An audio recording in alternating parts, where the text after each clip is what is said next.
Hello friends, good evening. कैसे हैं सभी लोग? आशा करते होंगे अच्छे स्वस्थ होंगे। फ्रेंड्स, आज हम लोग एनसीईआरटी सार संग्रह वन लाइनर महेश कुमार बनवाल का देखेंगे। फ्रेंड्स, इसमें 5 सेक्शन है: history, geography, polity, economics, science. इसमें से हम लोग सबसे पहले पॉलिटी का आज पूरा वन शॉट वीडियो देखेंगे और इसमें जितना भी पॉलिटी के क्वेश्चन है उसको सारा सोल्व करेंगे। फ्रेंड्स, ये वीडियो का ख़ास बात यह है कि इसमें सारा चैप्टर वाइज चैप्टर दिया हुआ है और एनसीईआरटी बेस्ड ये बनाया गया है, जिसमें 6 to 12 तक के पूरा ही एनसीईआरटी बुक का सार संग्रह इसमें लिखा है, दिया हुआ है। इसमें फ्रेंड्स देखते हैं हम लोग सब पहले सिलेबस इसका देख लेते हैं क्या क्या इसमें दिया हुआ है। तो सबसे पहले इसमें भारत का राज्य व्यवस्था यानी कि पॉलिटी दिया हुआ है।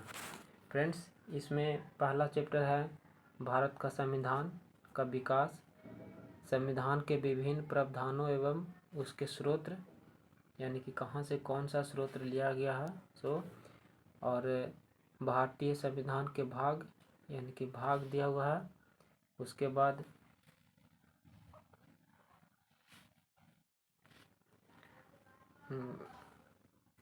फिर इसमें अनुसूची दिया हुआ है, अनुसूची। उसके बाद भारतीय संविधान की विशेषता, उसके बाद संविधान की अनुसूची के प्रमुख विषय, फिर उद्देशिका, उसके बाद संघ राज्य क्षेत्र।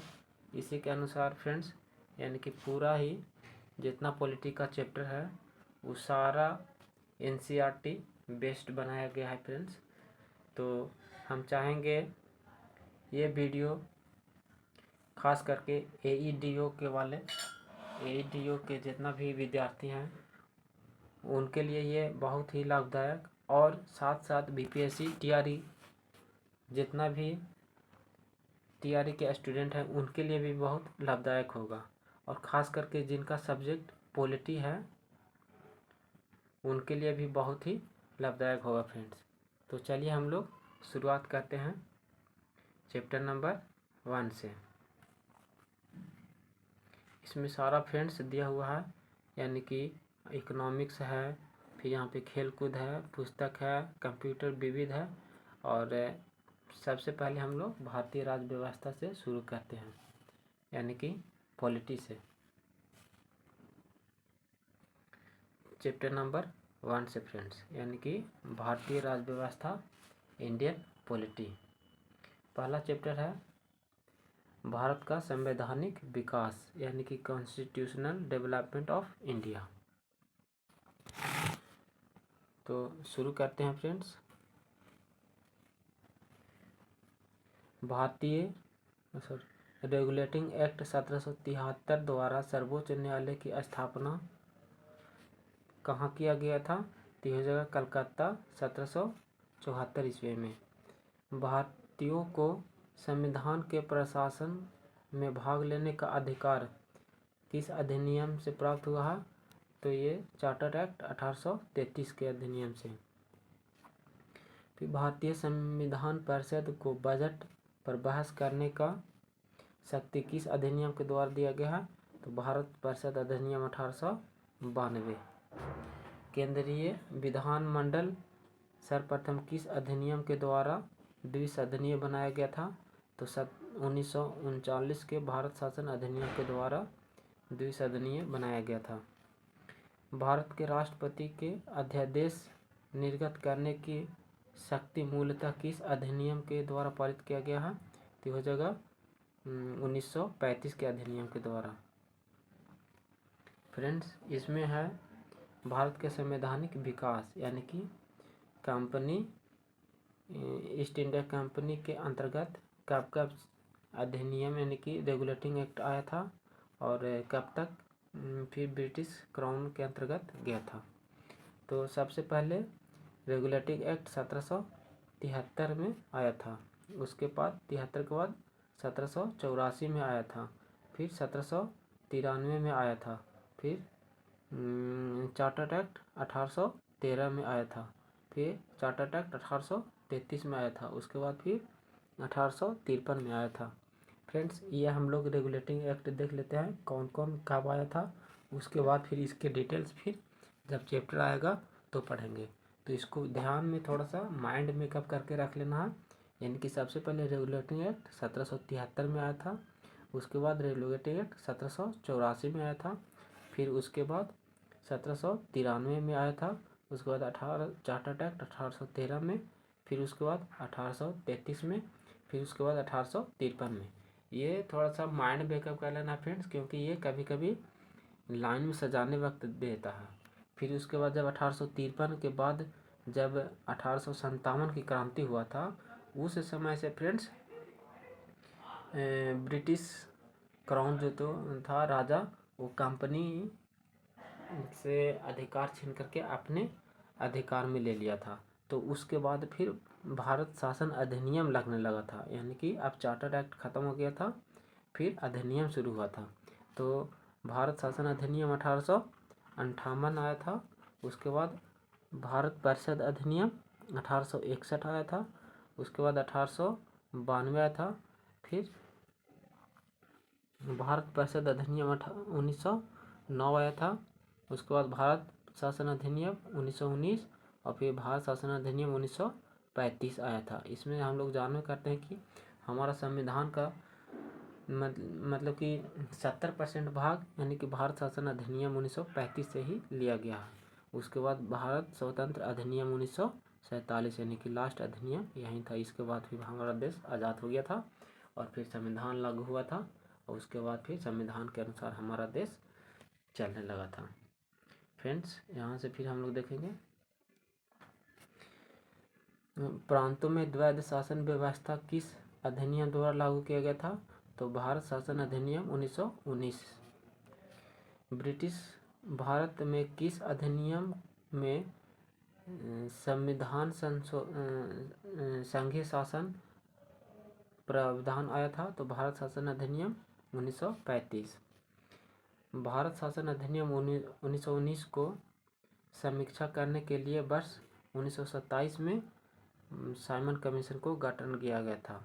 यानी कि जब जो भारत शासन अधिनियम 1919 आया था, तो 10 साल में क्या किया गया, क्या हुआ, विकास कितना हुआ, किस तरह से हम लोग डेवलपमेंट कर रहे हैं, उसको ध्यान देखने मतलब कि देखने के लिए, उसको जांच करने के लिए अधिनियम गठित करना था। तो गठित करना था 1929 में, लेकिन गठन कर दिया साइमन कमीशन को 1927 में ही गठन कर दिया गया था। और इसमें कोई भी भारतीय इसमें नहीं शामिल था, इसीलिए इसको और विरोध करना पड़ा था इंडिया में। फ्रेंड्स, आगे देखेंगे हम लोग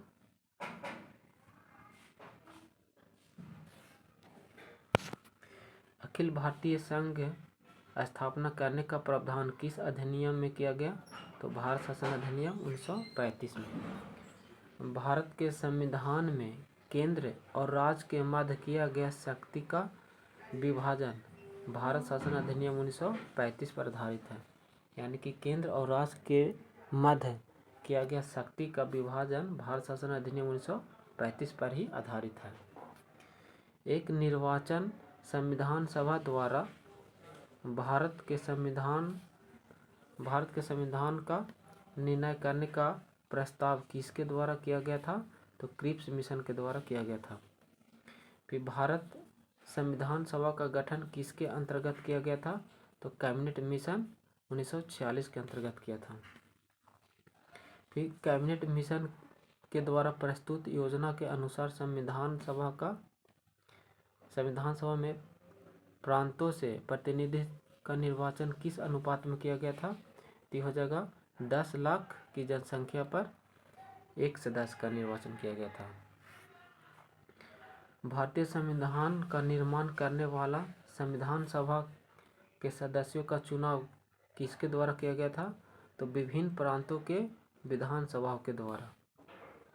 फिर फ्रेंड्स देखेंगे अंतरिम सरकार, जो 1946 में अंतरिम सरकार गठन हुआ था, उसका सदस्य और विभिन्न मंत्री के बारे में देखेंगे। ये फ्रेंड्स बहुत ही इम्पोर्टेंट है और ये हर एक एग्ज़ाम में एक क्वेश्चन इससे आ ही जाता है फ्रेंड्स, तो इसको ध्यान में रखिएगा। जवाहरलाल नेहरू तो राष्ट्रीय संबंध एवं विदेश मामले के ये मंत्री थे। फिर सरदार वल्लभ भाई पटेल तो गृह एवं सूचना प्रसारण मंत्री। ये पूछ देता है कि भारत के प्रथम गृह मंत्री कौन थे? तो सरदार वल्लभ भाई पटेल।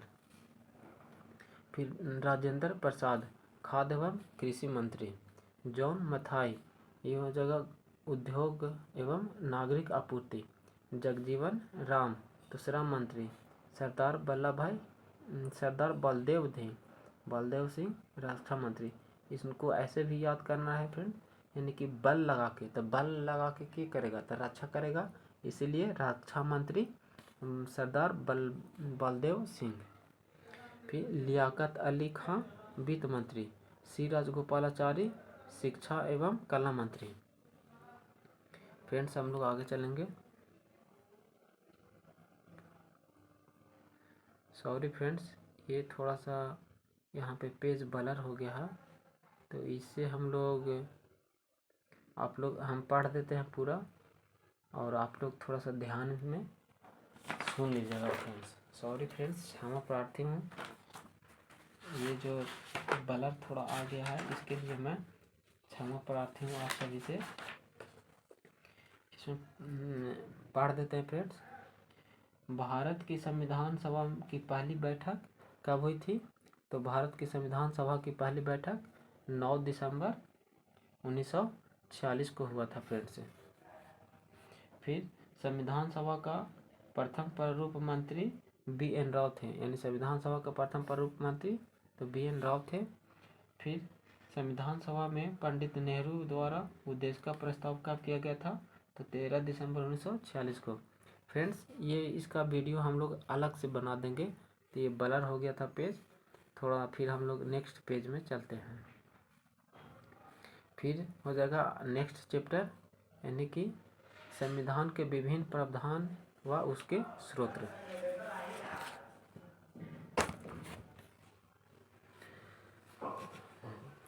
भारतीय संविधान में मौलिक कर्तव्य का विचार किस देश से लिया गया है? तो रूस के संविधान से लिया गया है। भारतीय संविधान में राज्य के नीति निर्देशक तत्व का संकल्पना किस देश के संविधान से अभिप्रेरित है? तो आयरलैंड के संविधान से प्रेरित है। भारतीय संविधान की प्रस्तावना में सम्मिलित स्वतंत्रता, समानता, बंधुत्व का सिद्धांत किस देश से लिया गया है? तो फ्रांस के संविधान से, यानी कि फ्रांस की क्रांति हुआ था तो यही स्वतंत्रता, समानता और बंधुत्व के ही विषय पर वहाँ पे जोर दिया गया था। भारत में न्यायिक पूर्णावलोकन की संकल्पना किस देश से लिया गया है? तो संयुक्त राज्य अमेरिका से लिया गया है। भारतीय संविधान एक विशेष संविधान सभा द्वारा निर्मित एवं लिखित संविधान है। इस दृष्टि से भारतीय संविधान अमेरिका संविधान में संतुलन है। भारतीय संविधान में संवैधानिक संशोधन का प्रावधान किस देश से लिया गया है? तो दक्षिण अफ्रीका से लिया गया है। भारत के संविधान में सम्मिलित आपातकालीन उपबंध किस देश से लिया गया है? तो ये जर्मनी से लिया गया है। शक्तिशाली केंद्र के साथ भारत की संघीय व्यवस्था किस देश के संविधान से लिया गया है? तो कनाडा से लिया गया है। भारत के संविधान में सम्मिलित समवर्ती सूची किस देश से लिया गया है? तो ऑस्ट्रेलिया से लिया गया है।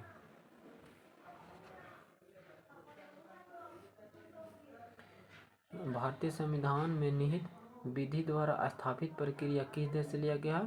तो ये जापान देश के संविधान से लिया गया है। भारतीय संविधान के प्रस्तावना में सामाजिक, आर्थिक एवं राजनीतिक न्याय का आदर्श का प्रावधान किस देश से लिया गया है? तो रूस से लिया गया है। फिर भारतीय संविधान में संसदीय विशेषाधिकार की संकल्पना किस देश के संविधान से लिया गया है? तो ब्रिटेन से लिया गया है।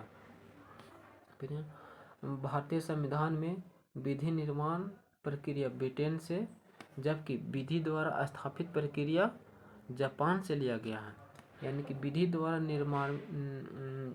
निर्माण प्रक्रिया ब्रिटेन से लिया गया और विधि द्वारा स्थापित प्रक्रिया जापान से लिया गया है।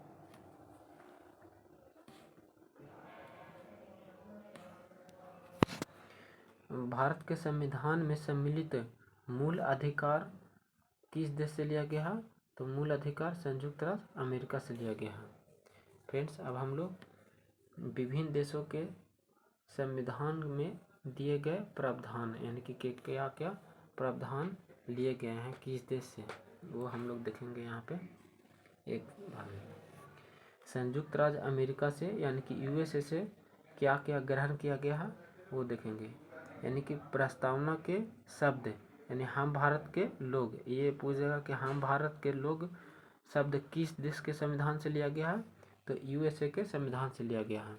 फिर मूल अधिकार यानी कि फंडामेंटल राइट किस देश से लिया गया?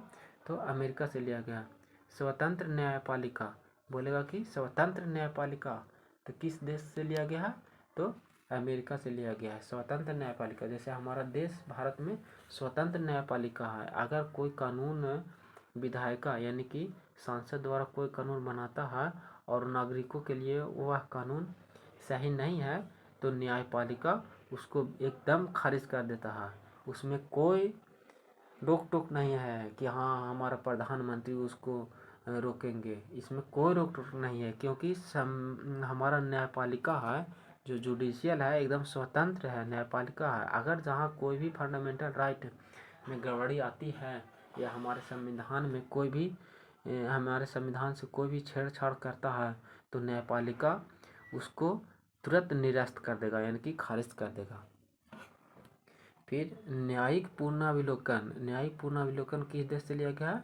तो अमेरिका से लिया गया। यानी कि अगर न्यायालय चाहेगा कि जो हम जो फैसला दिए हैं उसको फिर से हम देखेंगे और उस पर फिर से हम विचार करेंगे तो वही होगा न्यायिक पुनर्विलोकन, तो ये अमेरिका से लिया गया। फ्रेंड्स, हम लोग देखते ना है कि हाँ कोई सुप्रीम कोर्ट के मतलब फैसला सुनाया और फैसला से संतुष्ट नहीं है तो फिर से वो अपना फैसला वापस लेगा और न्यायिक पुनर्विलोकन करेगा। तो वही न्यायिक पुनर्विलोकन कहाँ से लिया गया? तो अमेरिका से लिया गया। सर्वोच्च न्यायालय एवं उच्च न्यायालय के न्यायाधीशों को पद से हटाए जाने की प्रक्रिया कहाँ से लिया गया है? तो अमेरिका से। राष्ट्रपति पर महाभियोग यानी कि कहाँ से लिया गया है? तो अमेरिका से लिया गया है। जनहित याचिका किस देश से लिया गया है? तो अमेरिका से लिया गया है फ्रेंड्स।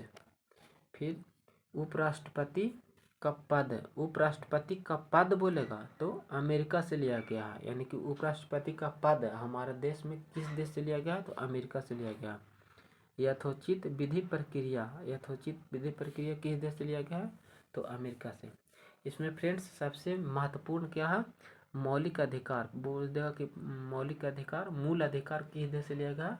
अमेरिका से। और ये भी पूछता है फ्रेंड्स यानी स्वतंत्र न्यायपालिका ये भी पूछता है। और राष्ट्रपति पर महाभियोग ये भी पूछ देता है कि राष्ट्रपति पर महाभियोग किस देश से लिया गया है? तो ये अमेरिका से लिया गया। और इसमें पूछता है तो राष्ट्रपति पर महाभियोग संविधान के अनुच्छेद कितना में है? तो राष्ट्रपति पर महाभियोग फ्रेंड्स हम लोग नेक्स्ट में देखेंगे। ये 3 गो है बहुत इम्पोर्टेंट है। फिर हम लोग देखेंगे कि ब्रिटेन के संविधान से क्या क्या ग्रहण किया गया। तो विधि का शासन यानी कि हमारा देश में शासन विधि का होगा यानी कि कानून का शासन होगा तो किस देश से लिया गया है? तो ब्रिटेन से। संसदीय शासन प्रणाली कहाँ से लिया गया है? संसदीय शासन प्रणाली ब्रिटेन से लिया गया। और बोल देगा कि एकल नागरिकता यानी कि हमारा देश में एकल नागरिकता है, सिर्फ एक नागरिकता है तो कहाँ से लिया गया है? ब्रिटेन से। और अमेरिका में देखिए कि वहाँ पे डुअल नागरिकता है यानी कि 2 नागरिकता है। वहाँ पे पहले राज्य का यानी कि जैसे हो गया वाशिंगटन डीसी हो गया और ऐसे ऐसे राज्य वहाँ अलग अलग है कैलिफोर्निया हो गया, ये सब पहले वहाँ के राज्य के नागरिकता होंगे, उसके बाद फिर वहाँ पे ये अमेरिका की नागरिकता होगी। तो वहाँ पे डबल नागरिकता है और भारत में एकल नागरिकता है। द्विसदनीय व्यवस्था, यानी कि द्विसदनीय व्यवस्था भी कहाँ से लिया गया है? ब्रिटेन से, यानी कि लोकसभा और राज्यसभा, यही द्विसदनीय हो गया। विधि निर्माण की प्रक्रिया, तो विधि निर्माण की प्रक्रिया कहाँ से लिया गया है? तो ब्रिटेन से लिया गया है। सर्वाधिक मत के आधार पर चुना जीत का निर्णय, तो कहाँ से लिया गया है? अमेरिका से लिया गया है। विधायिका में अध्यक्ष पद की भूमिका, तो कहाँ से लिया गया है? अमेरिका से। फिर संसदीय विशेषाधिकार किस देश से लिया गया है? तो ये अमेरिका से भी लिया गया है। दक्षिण अफ्रीका, मतलब दक्षिण अफ्रीका से क्या क्या लिया गया है? तो संविधान संशोधन की प्रक्रिया, जो हमारे संविधान में संशोधन होता है, देखते हैं कि 74वां संविधान संशोधन, 44वां संविधान संशोधन, तो ये संशोधन जो होता है तो किस देश से लिया गया है? तो यानी कि अफ्रीका से लिया गया है। राज्यसभा के सदस्यों का निर्वाचन, ये किस देश से लिया गया है? तो अफ्रीका से लिया गया है। यानी कि देखते हैं कि हमारा राष्ट्रपति बोलते हैं कि फिल्म में यानी खेल जगत से एक राज्यसभा के लिए चुना गया, तो ऐसे ऐसे राष्ट्रपति द्वारा कितने सदस्यों को चुना जाता है? तो 12 सदस्यों को चुना जाता है। तो वही राज्यसभा के सदस्यों का निर्वाचन किस देश से लिया गया है? तो ब्रिटेन से लिया गया है। और संविधान में संशोधन की प्रक्रिया किस देश से लिया गया? तो ये भी दक्षिण अफ्रीका से लिया गया है। फिर कनाडा के संविधान से, कनाडा के संविधान से क्या क्या लिया गया है? तो सशक्त केंद्र के साथ संघीय व्यवस्था लिया गया है कनाडा से। फिर शक्तियों का वितरण, विशिष्ट अपशिष्ट शक्तियों का केंद्र में निहित होगा, यानी कि शक्तियों का विवरण जो लिया गया है वो भी कनाडा से लिया गया है। और अवशिष्ट शक्तियाँ, अवशिष्ट शक्तियाँ फ्रेंड्स कहने का मतलब कि जैसे अभी कंप्यूटर का ज़माना है, तो पहले कंप्यूटर का ज़माना नहीं था तो संविधान में नहीं था, अब कंप्यूटर का ज़माना आ गया तो ये अपशिष्ट हो गया। तो ये अपशिष्ट से किसके कौन बनाएगा? तो केंद्र सरकार पर होगा, तो वही अपशिष्ट शक्तियाँ केंद्र में निहित होगा। तो ये कहाँ से लिया गया है? तो कनाडा से लिया गया है। केंद्र द्वारा राज्यों में राज्यपाल की नियुक्ति, तो ये कहाँ से लिया गया? कनाडा के संविधान से लिया गया। फिर उच्चतम न्यायालय का प्रदर्शन निर्णय कहाँ से? कनाडा से। फिर संघीय संघात्मक विशेषता कहाँ से लिया गया है? कनाडा से लिया गया है। फिर हम लोग देखेंगे ऑस्ट्रेलिया के संविधान से क्या क्या लिया गया है। तो संवर्ती सूची, यानी कि कहाँ से लिया गया है? ऑस्ट्रेलिया से। संवर्ती सूची यानी कि हम लोग जानते हैं कि सूची कितना में है? भाग 7 में सूची है। तो सूची कितना प्रकार के है? तो 3 प्रकार के, संघ सूची, राज्य सूची, संवर्ती सूची। तो वही सूची कहाँ से लिया गया है? तो ऑस्ट्रेलिया के संविधान से लिया गया है। फिर व्यापार वाणिज्य का सम्मान की स्वतंत्रता संबंधित प्रावधान ऑस्ट्रेलिया से लिया गया है। संसद के दोनों सदनों की संयुक्त बैठक पूछ देता है फ्रेंड्स कि संयुक्त बैठक किस देश के संविधान से लिया गया है? तो ये ऑस्ट्रेलिया के। फिर प्रस्तावना की भाषा ऑस्ट्रेलिया के ही संविधान से लिया गया है।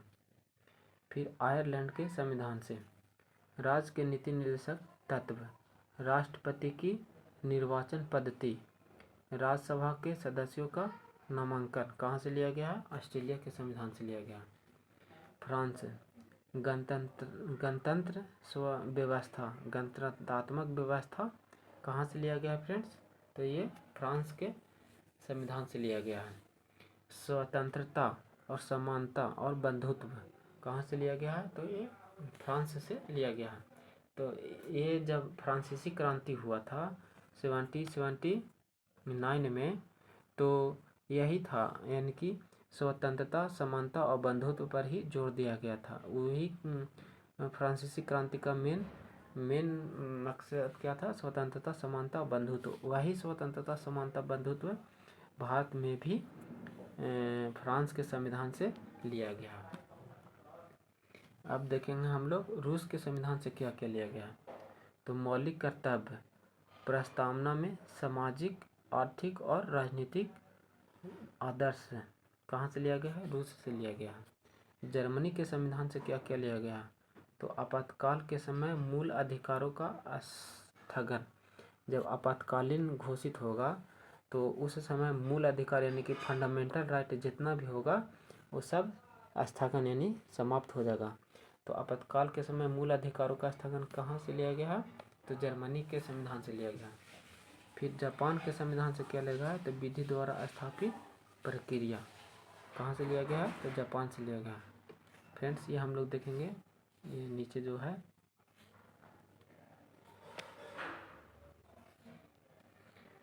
भारतीय संविधान में विधि निर्माण प्रक्रिया ब्रिटेन से लिया गया है, यानी कि विधि यानी कि कानून निर्माण की प्रक्रिया ब्रिटेन से लिया गया है।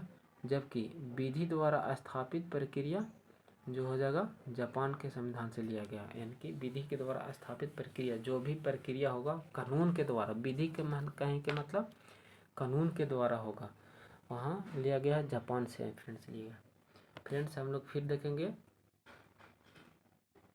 नेक्स्ट टॉपिक, भारत के संविधान के भाग यानी कि कितना भाग है और कौन सा भाग में कितना से कितना के बीच अनुच्छेद है।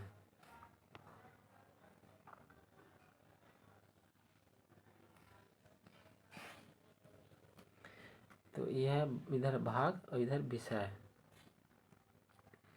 भाग एक, तो भाग एक में क्या है? संघ और राज्य क्षेत्र यानी कि the union and it's territory, यानी कि भारत का राज्य और संघ शासित प्रदेश भाग एक में है। फ्रेंड्स पहले हम लोग पूरा भाग देख लेते हैं, उसके बाद फिर अनुच्छेद देख लेते हैं, देखेंगे। तो भाग एक में क्या है? संघ एवं उसके राज्य क्षेत्र।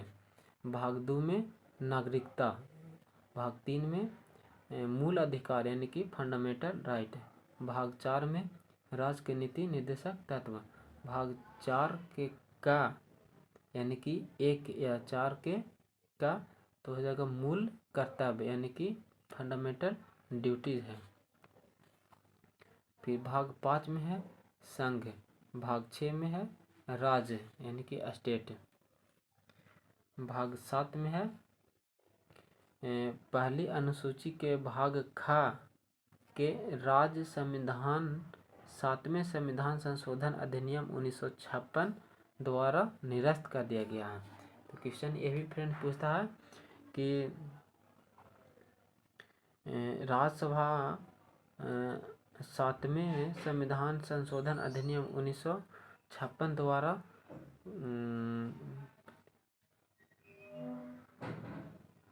ऐसे पूछता है फ्रेंड्स कि पहली अनुसूची के भाग ख के राज्य संविधान 7वें संशोधन द्वारा 1956 द्वारा निरस्त कर दिया गया, यानी कि उसको अब खत्म कर दिया गया है। तो भाग 8 में है क्या? तो केंद्र शासित प्रदेश यानी यूनियन टेरिटरी। भाग 9 में है पंचायत। भाग 9 के क में है नगर पालिका। भाग 9 के ख में है सहकारी समिति। भाग 10 में है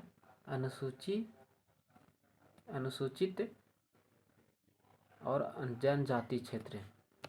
भाग 11 में है संघ और राज्य के मध्य संबंध। भाग 12 में है वित्त संपत्ति संविदाएं और वाद। भाग 13 में है भारत के राज्य क्षेत्र के भीतर व्यापार, वाणिज्य और समागमन।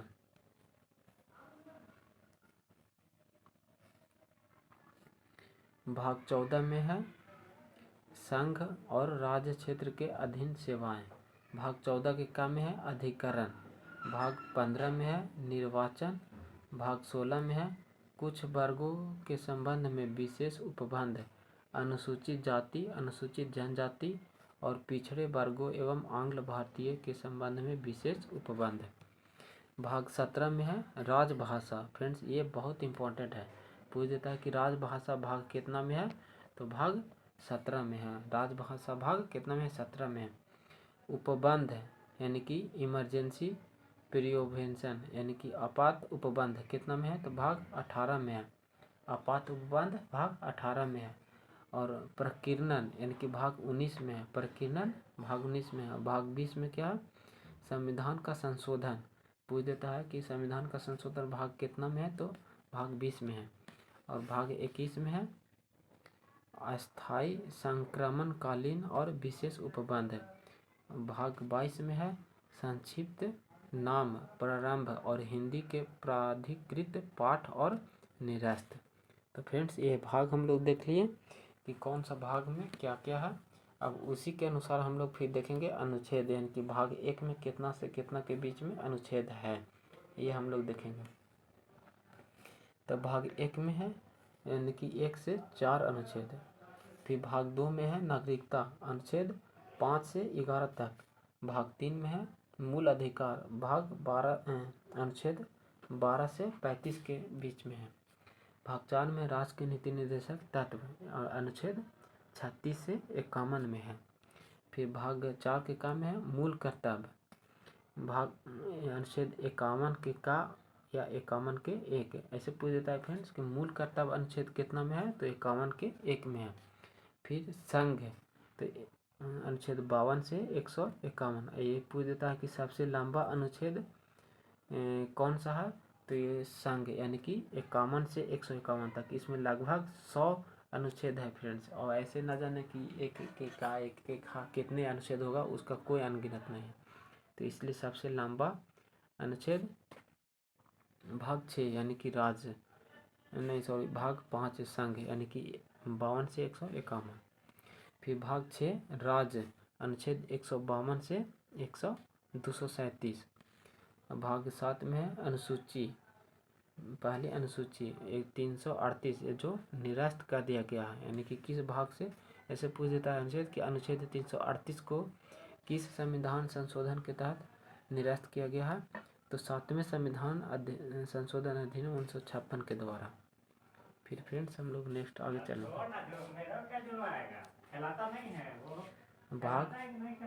भाग 8 में है केंद्रीय शासित प्रदेश, और अनुच्छेद 239 से 342।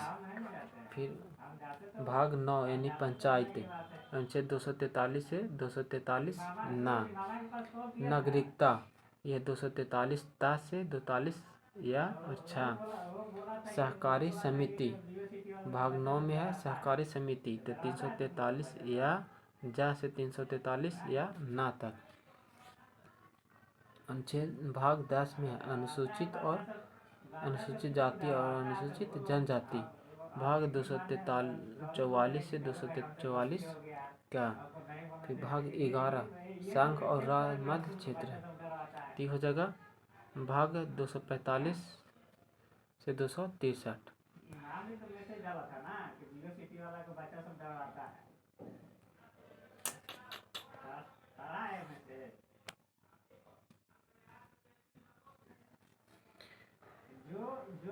भाग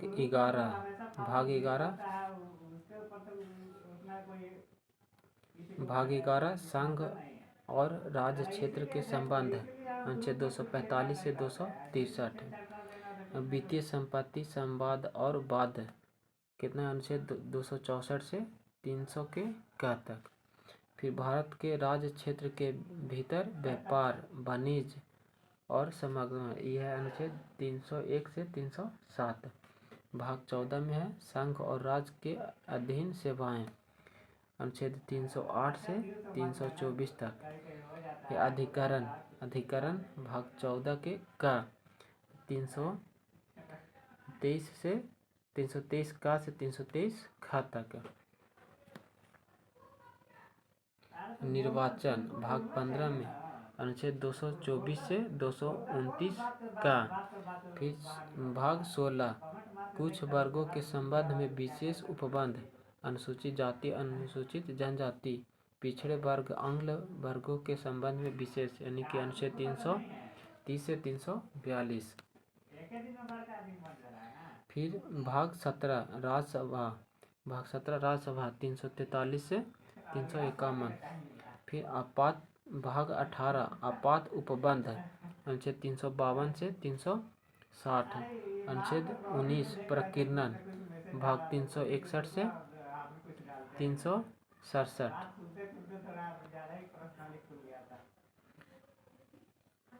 फिर भाग प्रकीर्णन 361 से 367, और फिर भाग 20 में है संविधान संशोधन, तो ये हो जाएगा 368 संविधान अनुच्छेद में है। फिर भाग 22 में संक्षिप्त नाम, यानी कि जितना संक्षिप्त नाम देखते हैं हम लोग DRDO, AEDO या फिर कुछ भी, प्रारंभ है, यह हिंदी के प्राकृतिक पाठ और निरस्त, अनुच्छेद कितना में है 393 से 395।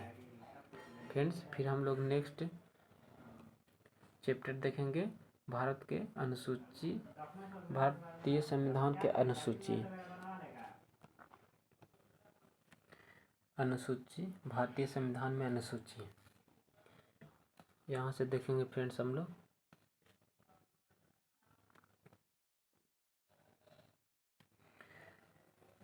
भारत के मूल संविधान में कुल कितने अनुसूची थे, तो ये हो जाएगा 8।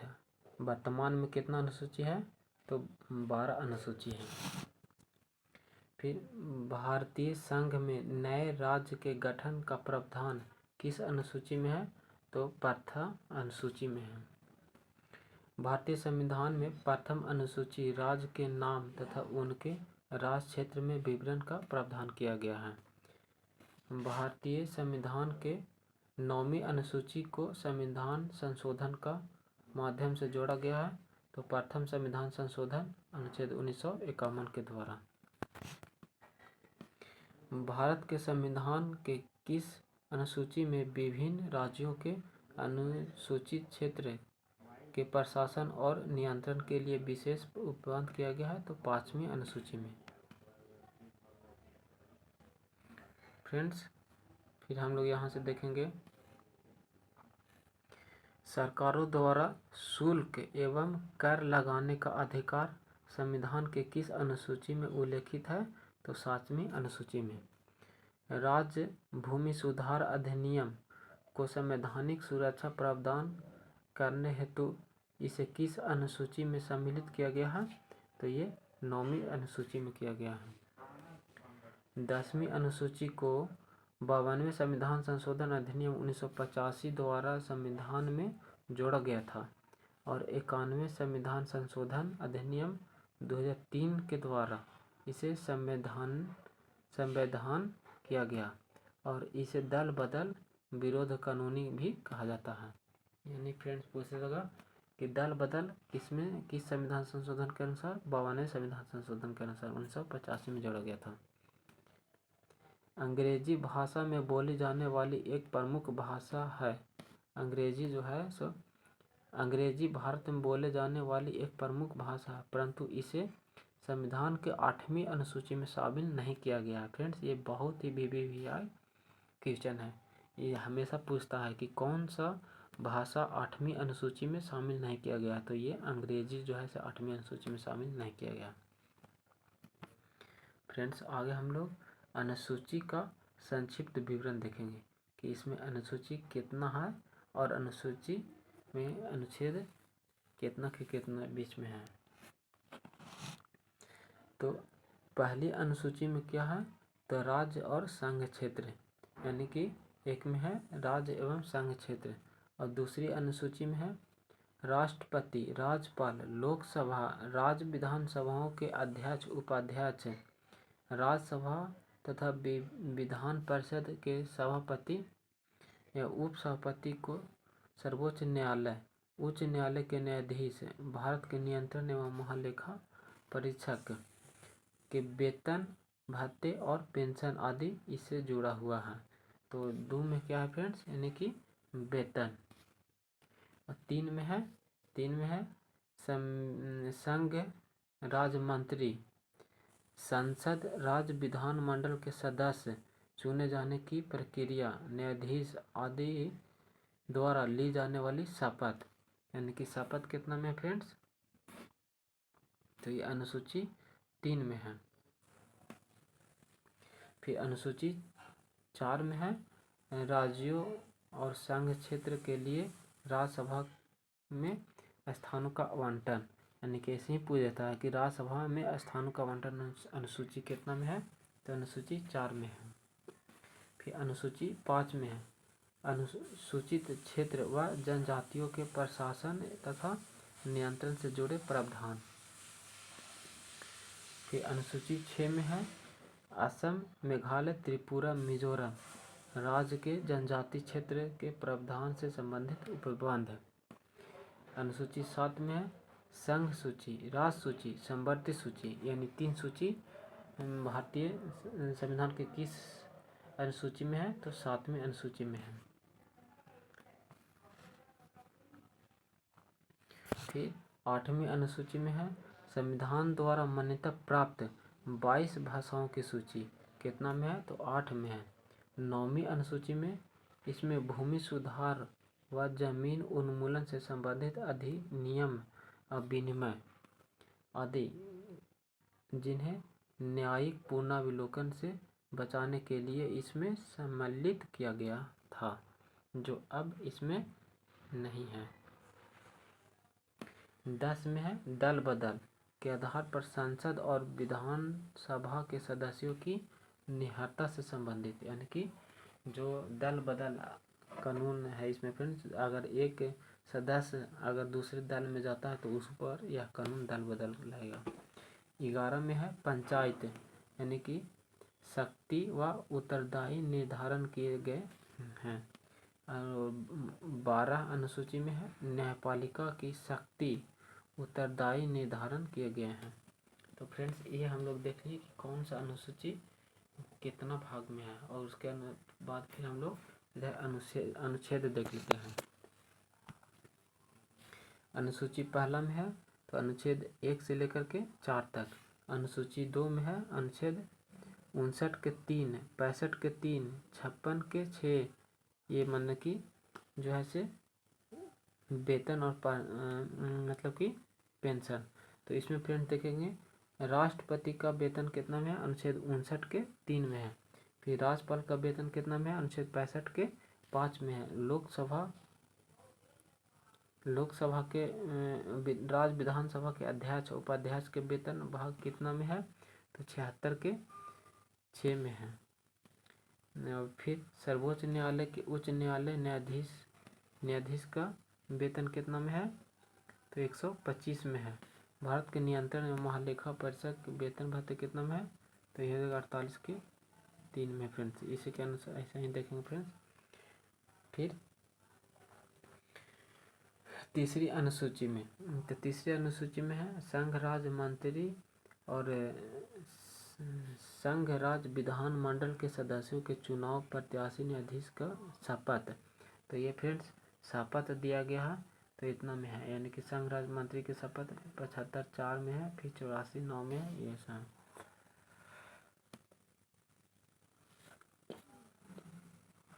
फ्रेंड्स। यही मतलब कि अनुच्छेद कौन कौन में है, क्या क्या है, यही दिया गया। तो फ्रेंड्स हम लोग अब नेक्स्ट चैप्टर में चलते हैं। भारतीय संविधान की विशेषताएं। तो भारत के संविधान की क्या क्या विशेषता है वो दिया हुआ है। फ्रेंड्स आज हम लोग इतना ही तक रखेंगे फ्रेंड्स, और भारतीय संविधान की विशेषताएं जो है तो अगली नेक्स्ट वीडियो में हम लोग यहाँ से आगे चलेंगे फ्रेंड। और यह वीडियो आप लोग के लिए बहुत ही लाभदायक होगा फ्रेंड्स। तो फिर नेक्स्ट वीडियो हम लाएंगे तो वो आगे देखिएगा। और ये खास करके अभी जो वर्तमान में AETO का अभी जो एग्ज़ाम डेट जो घोषित हुआ है उसके लिए, और फिर उससे भी सबसे ज़्यादा हेल्पफुल होगा BPSC